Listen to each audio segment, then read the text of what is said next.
Right, so what you're looking at here is the prototype wiring diagram. I've got a selector switch for whether it's full auto or semi-auto. We have a PWM to control the pusher or the flywheel RPM.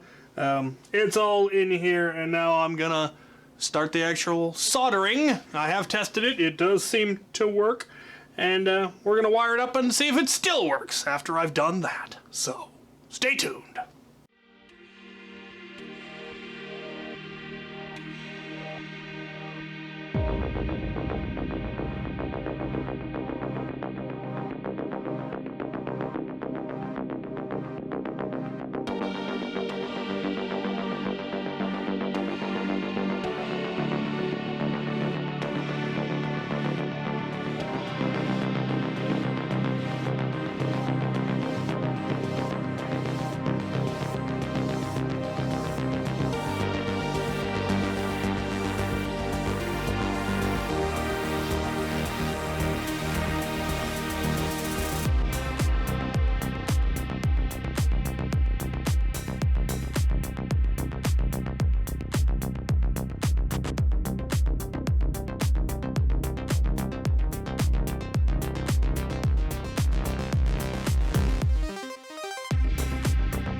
Right, well, it's a good thing I didn't try to actually talk during any of that because I didn't have the mic on.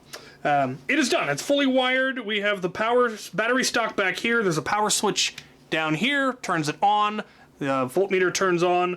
Got a battery in there. That is all separate, so you can unplug the blaster from the battery stock and this would still work. So you could use this battery stock on anything. This blaster does need a battery stock because there's nowhere to put a battery in it because of all of the stuff. We have our selector switch here, which has semi-auto, safe, and full auto. It does have an electric lock, so it won't fire unless it's revving. But if we rev, we've got our solenoid pusher there.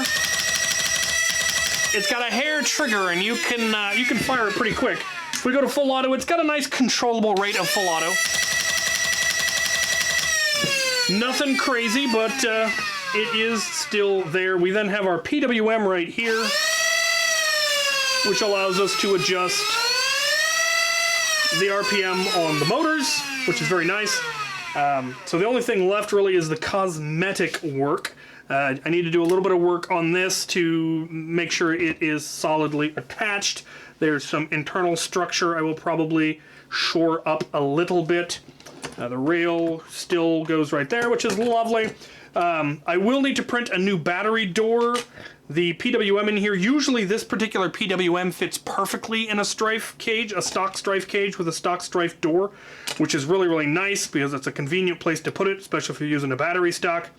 But because the solenoid housing had to cut into the battery housing a little bit, it will no longer fit with a stock door. So I'm going to need to print just a slightly taller door in order to get it in there. But this is going to be getting a fresh paint job, so it's not an issue. I'll just print it in black, and then it should fit, and then we should be good to go. I'm pleased with how it's coming together. Learned some new stuff, got some new gizmos. This has been a fun project. And I thank you guys for watching so far.